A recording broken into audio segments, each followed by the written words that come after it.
You reach for a lighter 100 times a week and never think about it. Click. Flame. Problem solved. But for more than 2 million years, your ancestors had no click, no flame, no problem solved. And somehow they were still here, still breathing, still passing their genes forward through ice ages and burning deserts and nights so cold the air itself seemed to freeze.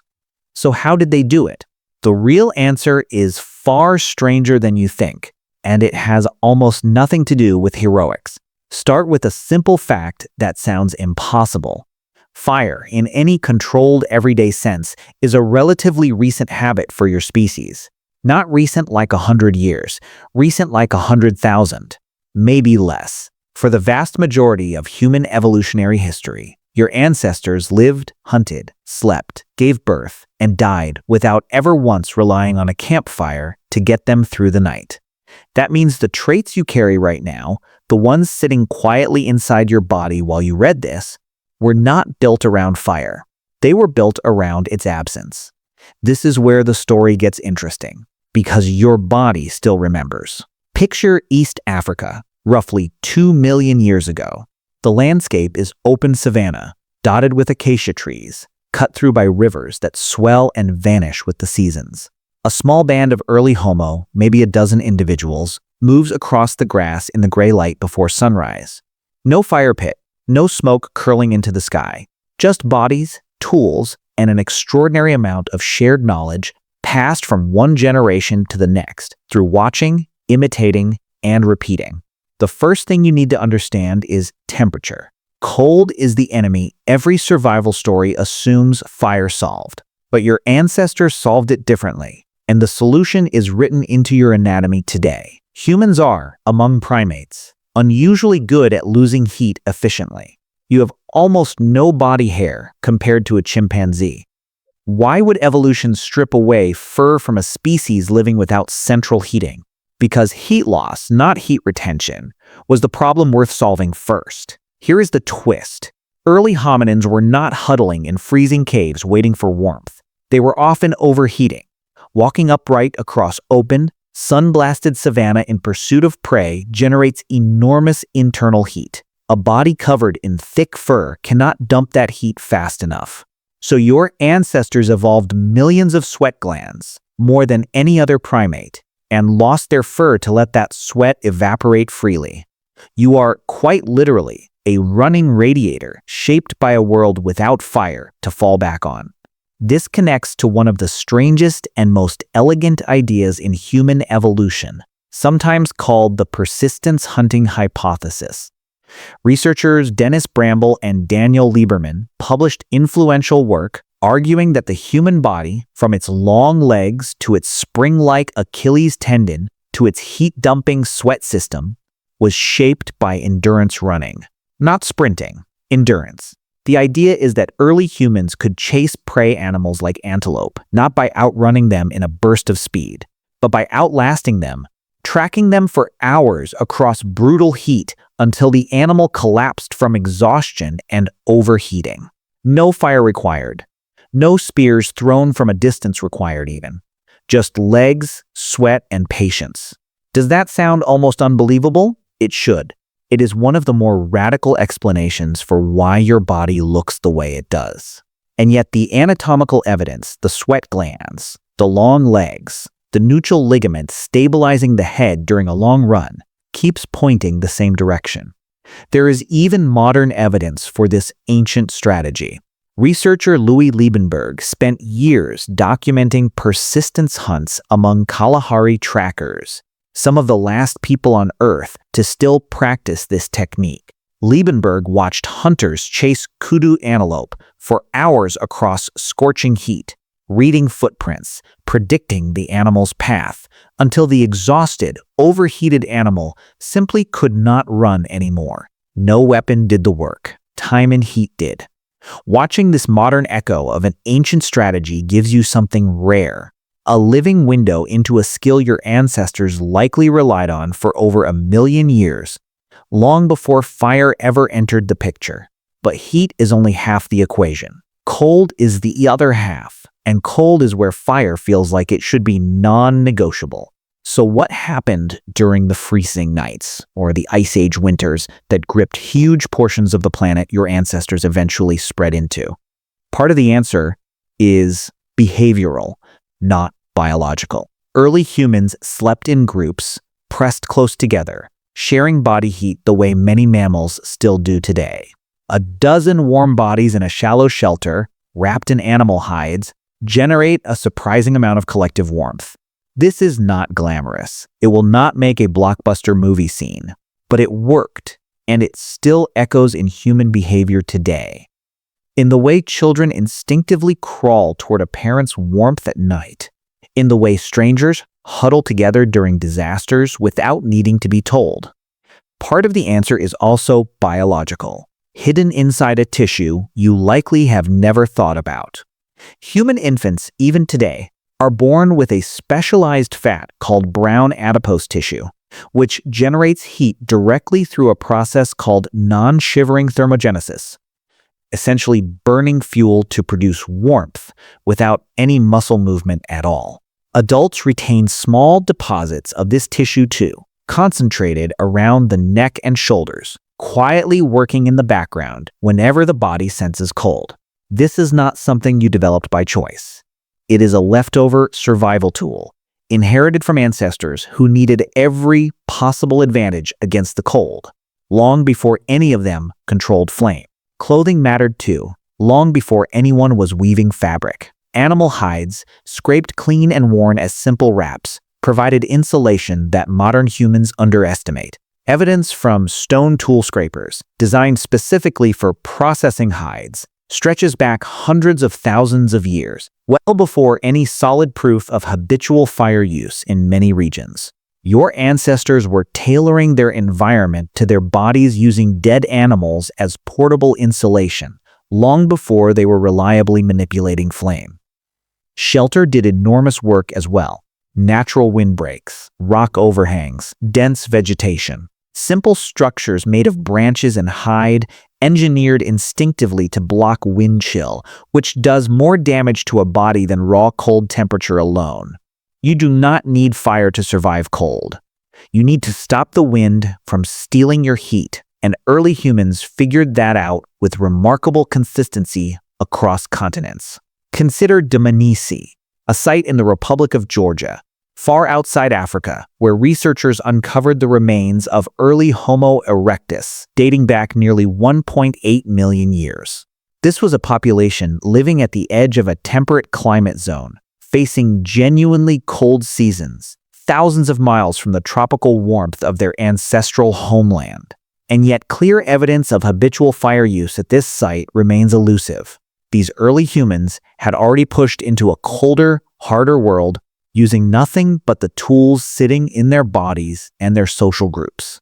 That single fact alone should reshape how you picture the earliest human migrations. They were not driven by fire mastery. They were driven by adaptability that came first.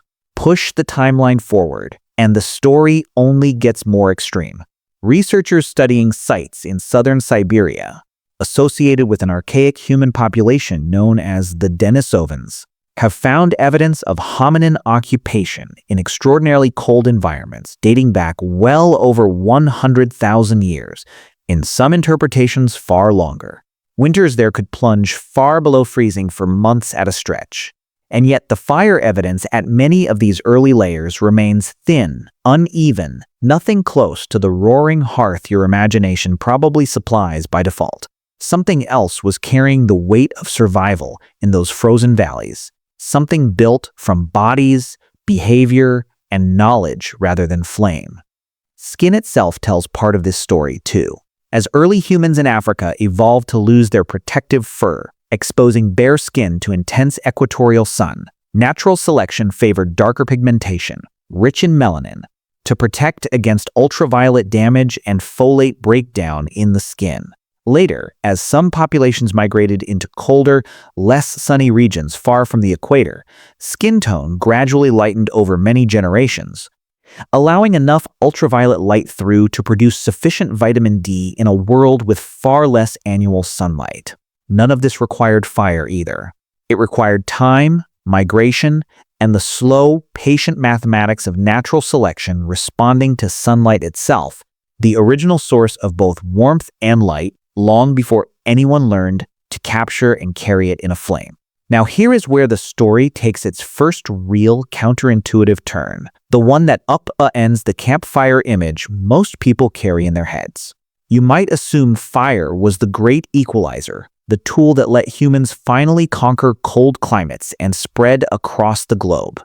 But the archaeological record tells a messier, more surprising story. Fire use was not a single dramatic invention that swept through humanity overnight. It was patchy, inconsistent, sometimes lost entirely by groups who once had it. A widely cited study, led by archaeologist Will Robrooks, working with Paola Villa, examined dozens of European Paleolithic sites and found something startling. Evidence for truly habitual, everyday fire use only becomes consistent and widespread roughly 400,000 years ago, far later than many assumed.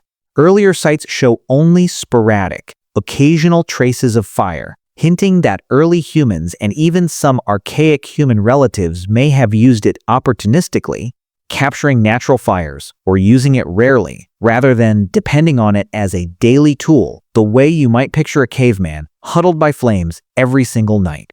Even more surprising is evidence involving Neanderthals, a closely related human species who lived through brutal Ice Age winters across Europe.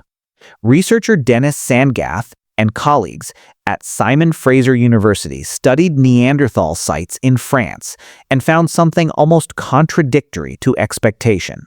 Signs of fire use appeared inconsistent across layers of occupation, sometimes present, sometimes strikingly absent, even during the coldest climate phases.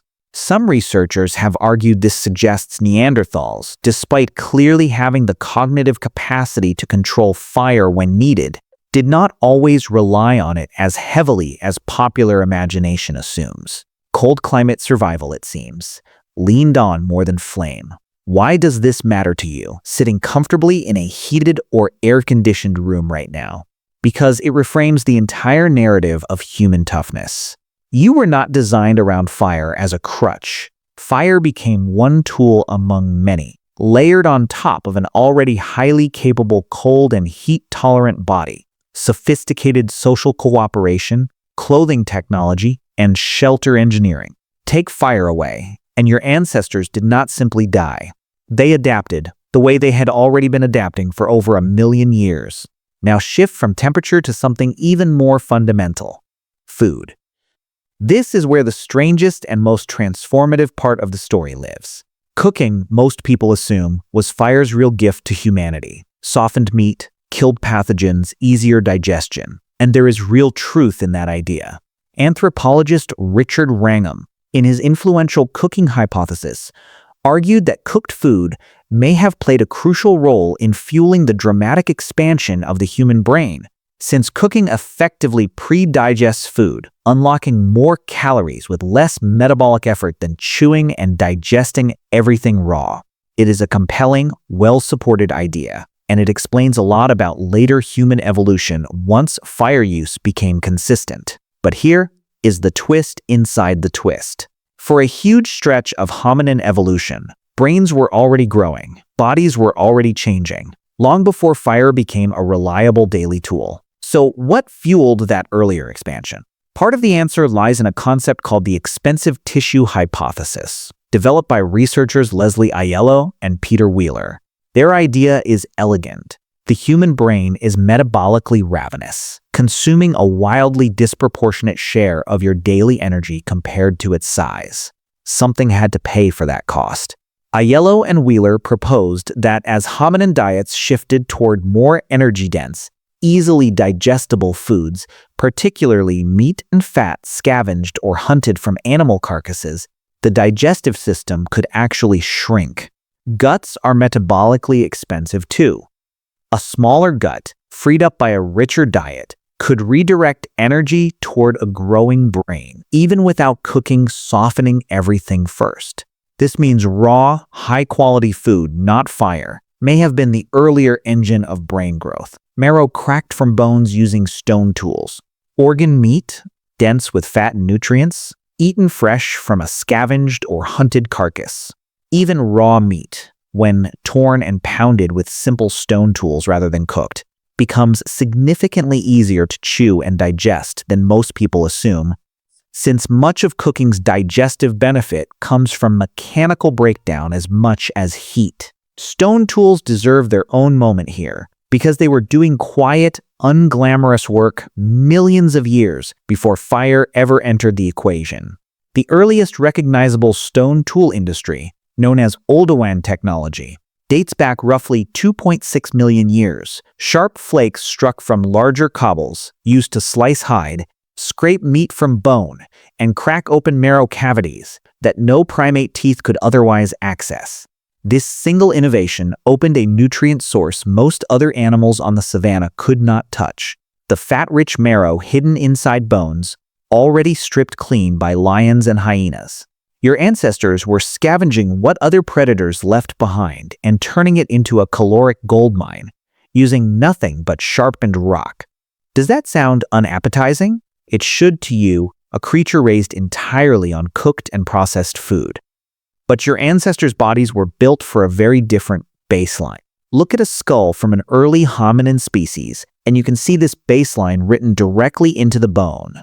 Larger, more robust jaws, thicker tooth enamel, broader chewing muscles anchored across a wider face. Researcher Peter Ungar, who has spent decades studying the microscopic wear patterns on fossil teeth, has shown that early hominin diets required serious mechanical processing, grinding tough plant fibers, cracking hard seeds, tearing fibrous raw meat, all without any softening from heat. Every one of those adaptations, the enamel, the jaw muscle, the tooth shape, represents a body engineered to handle food exactly as it came out of the ground or off the carcass. Cooking would eventually make many of these adaptations less essential, which is part of why later human jaws and teeth gradually became smaller and less robust.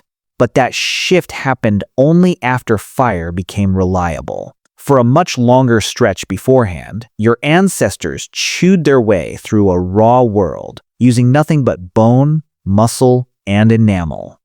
Water deserves a mention here too, because thirst can kill far faster than hunger or cold ever could, and finding it without any modern tool was its own quiet skill. Early humans tracked seasonal rivers, learned to recognize which plants stored water in swollen roots or stems, and passed down detailed mental maps of water holes across huge stretches of unforgiving terrain. In some later human populations living in extreme desert environments, this knowledge became so refined that groups could locate water sources invisible to an untrained eye, buried beneath dry riverbeds or hidden inside specific plant species. None of this required flame. It required an intimate, generational memory of the land itself, built and refined long before anyone could boil water to purify it. Plants mattered enormously too, and this part of the story often gets buried under the more dramatic image of the hunter. Underground storage organs, roots, tubers, and corms represented a reliable, calorie-dense food source available across seasons, resistant to drought, and diggable with nothing more than a sharpened stick. Researchers studying early hominin diets have pointed to these underground foods as a critical, steady fallback resource, especially during dry seasons when fruit and prey became scarce. You did not need fire to eat a tuber. You needed strength, a digging tool, and the accumulated cultural knowledge of exactly where and when to find one. Knowledge passed down through generations of foragers who never wrote anything down, but somehow never forgot. Preservation without fire is another overlooked piece of this puzzle. Drying meat in sun and wind, burying food in cold ground or ice, essentially creating a natural refrigerator, particularly in higher latitude and higher altitude environments. Fermentation, occurring naturally without any human intention at all, could transform tough or spoiling food into something more digestible and even nutritionally enhanced, long before anyone understood the microbiology behind it. None of these techniques require flame. All of them require patience, observation, and cultural transmission of knowledge from one generation to the next. There is also a social dimension to survival that rarely gets enough credit, and it has nothing to do with tools at all. Anthropologist Sarah Blaffer-Hrdy has written extensively about what she calls cooperative breeding among early humans. The idea that unlike most great apes, human mothers received substantial help raising offspring from grandmothers, older siblings, and unrelated group members. This cooperative childcare freed mothers to forage more efficiently, spreads survival knowledge across more minds, and dramatically increased the odds that a vulnerable human infant, born helpless compared to almost any other primate, would actually survive to adulthood.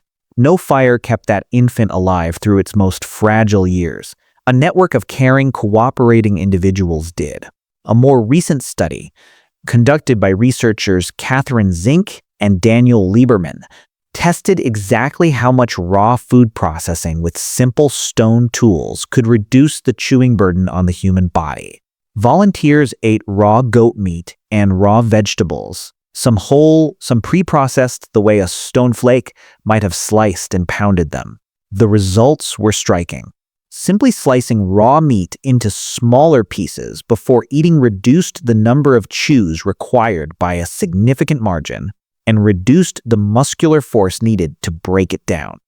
Combine that mechanical processing with the naturally tender, fat-rich tissue found in bone marrow and organ meat, and you get a raw diet that, while still demanding compared to cooked food, was far more manageable than the popular image of gnawing endlessly on tough, raw flesh. Fire, in other words, was building on a foundation of clever mechanical food processing that stone tools had already established. Childhood itself deserves a place in this story, because human children take an unusually long time to grow up compared to almost every other animal on the planet, and that extended vulnerability had to be paid for somehow. A young chimpanzee is largely independent within a few years. A human child remains dependent in some form for well over a decade.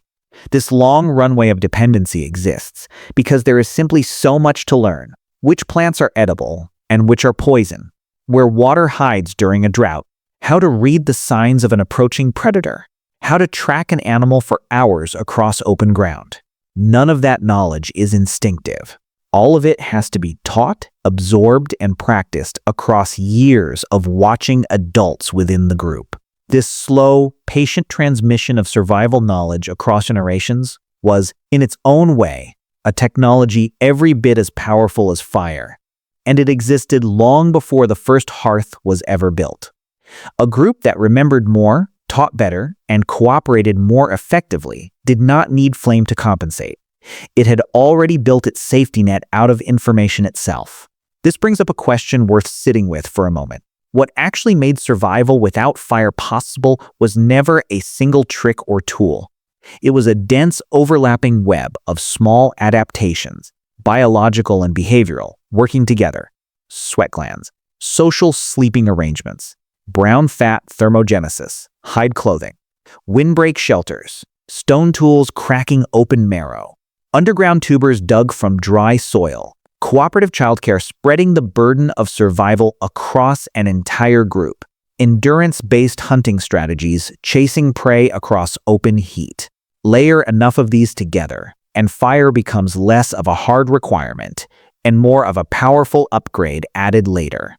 There is archaeological evidence that pushes the timeline of fire even earlier than the Robrook's study suggests, though the debate remains active among researchers.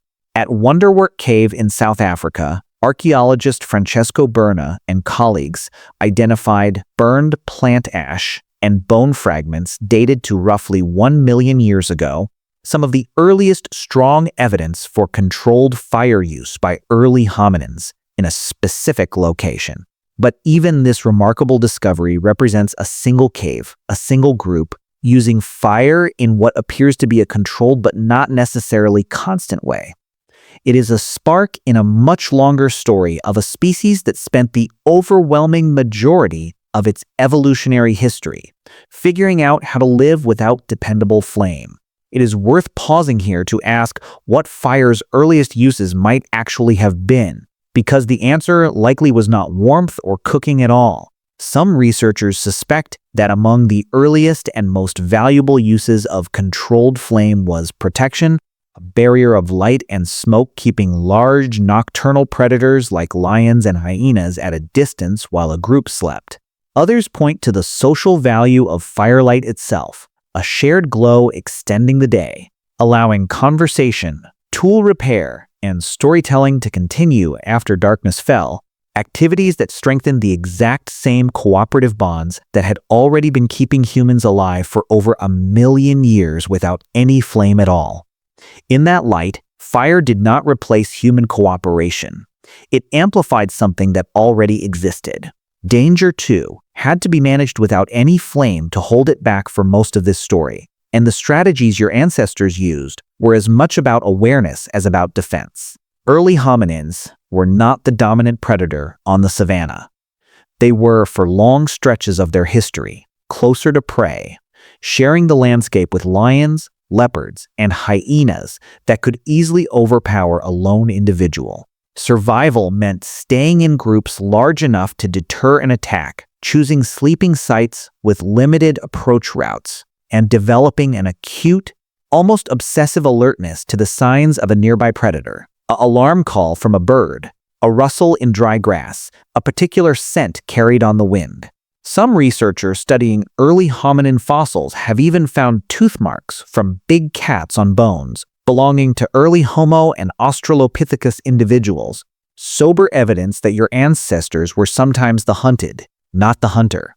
Surviving that reality for over 1,000,000 years without fire as a nightly deterrent required a level of collective vigilance modern humans rarely have to summon, wired so deeply into the nervous system that faint echoes of it still surface today, in the way an unexpected sound in a dark room can spike your heart rate before your conscious mind even understands why. Scavenging carried its own quiet genius as well. Long before early humans reliably hunted large game, many researchers believe scavenging carcasses left behind by big cats provided a critical calorie-dense food source. This required a very particular kind of intelligence, not brute strength, but timing, risk assessment, and pattern recognition. Vultures circling in the sky signaled a fresh kill. The specific behavior of other scavenger species hinted at whether a carcass was safe to approach or still guarded by its original predator. Early humans learned to read these signs fluently, arriving at just the right moment to strip meat and crack bones for marrow before hyenas or other competitors moved in. This entire strategy, opportunistic, observant, deeply attuned to the behavior of other species, demanded nothing from fire. It demanded a mind built for pattern recognition under pressure, another trait you still carry, sharpened now toward traffic patterns and deadlines rather than circling vultures. Now for the modern mirror, the part of this story that says less about your ancestors and more about you. You live in a world engineered around instant solutions. Heat at the flip of a switch, food from a package, light that never requires striking flint against stone. And yet your body, underneath all of that convenience, still carries the architecture built for a harder, flame-scarce world. That is why you sweat so efficiently in heat your ancestors would recognize from the African savanna. That is why your body still craves fat and protein-dense food with an intensity modern nutrition science is still trying to fully explain. That is why humans, even now, instinctively gather closer together when the temperature drops, an ancient echo of huddled sleeping groups on a cold ice age night. Consider how often you assume you need a tool, a device, a shortcut to handle something your body is actually already equipped to manage. Feeling a chill and immediately reaching for the thermostat instead of simply moving or layering clothing or sitting closer to another person. Feeling hungry and reaching for the fastest processed option instead of recognizing what your body actually needs. None of this is a criticism. It is simply a reminder that convenience can quietly erode the awareness of your own capability. Think about the last time you felt truly cold, waiting for a bus, walking home in winter without a jacket you meant to bring. Your body did not panic. It adjusted. Blood vessels near your skin constricted to preserve core heat. You may have shivered slightly, your muscles generating warmth through rapid contraction, an ancient mechanism older than fire itself. You survived that walk not because of any modern technology in your pocket, but because of a physiological toolkit assembled across 2 million years of a species living mostly without flame. You just never noticed it working because it was never designed to be noticed. It was designed to be automatic. There is also something worth noticing in how quickly modern life convinces you that discomfort equals danger. A slightly cold room, a missed meal, a long walk without water immediately available. Your ancestors regularly faced conditions far harsher than any of these, for stretches of time far longer than a single afternoon, and did so without a single spark of fire to lean on. This does not mean discomfort should be sought out for its own sake. It means the threshold at which your body genuinely struggles is much further away than the threshold at which modern life tells you to feel alarmed. Notice, too, how much of your ancestors' survival depended not on any single person's strength, but on the group around them. A lone early human, however strong, however clever, stood little chance against a cold night or a hungry predator. A dozen humans, sharing warmth, sharing knowledge, sharing the labor of finding food and water, stood a real chance. That same architecture still lives inside you, quietly shaping which moments in your life feel unbearable and which feel manageable. Difficulty faced alone tends to feel enormous. The exact same difficulty, shared with even one other person, tends to shrink. This is not a coincidence or a modern psychological quirk. It is an inheritance, as real and as old as your sweat glands or your brown fat. Even the idea of a shortcut deserves a second look through this lens. A shortcut is not inherently bad. Fire itself was, in the end, an extraordinary shortcut, one that eventually reshaped diet, digestion, brain growth, and the length of the productive day itself once it finally became a reliable daily companion, rather than an occasional resource. But a shortcut only becomes a problem when you forget that the underlying capability existed before it, and would still exist if the shortcut were suddenly gone. Your ancestors never had that luxury of forgetting, because for most of their history there was no shortcut to lean on in the first place. Everything had to be built into the body and the group directly. It is worth asking honestly, how much of your own daily comfort you could trace back to a genuine need versus a habit inherited from convenience rather than necessity. Not as an exercise in guilt, but as an exercise in perspective. Somewhere underneath the thermostat setting, the delivery app, the bottled water within arm's reach, there is still a body descended from creatures who dug for tubers in dry soil, tracked antelope for hours under a merciless sun, and slept in tangled piles of warmth against a freezing night sky. That body has not disappeared. It has simply been given fewer and fewer opportunities to remember what it was originally built to do. Here is the deeper truth hiding underneath this entire story. Fire did not make humans capable. Humans were already remarkably capable, biologically and socially, long before they mastered flame. Fire made things easier. It extended what was already possible. It did not create the foundation. Your ancestors built that foundation first, slowly, generation after generation, through cooperation, adaptation, and an almost stubborn refusal to be defeated by an environment that offered no shortcuts.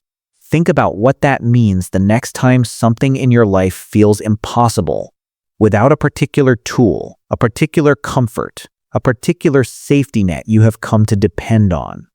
The tool is real, the comfort is real, but underneath it, in ways you rarely have to test anymore, there is a body and a mind shaped by 2 million years of managing without. You reach for a lighter 100 times a week and never think about it. But maybe, for a moment, you just did. And maybe the real answer was never the flame at all.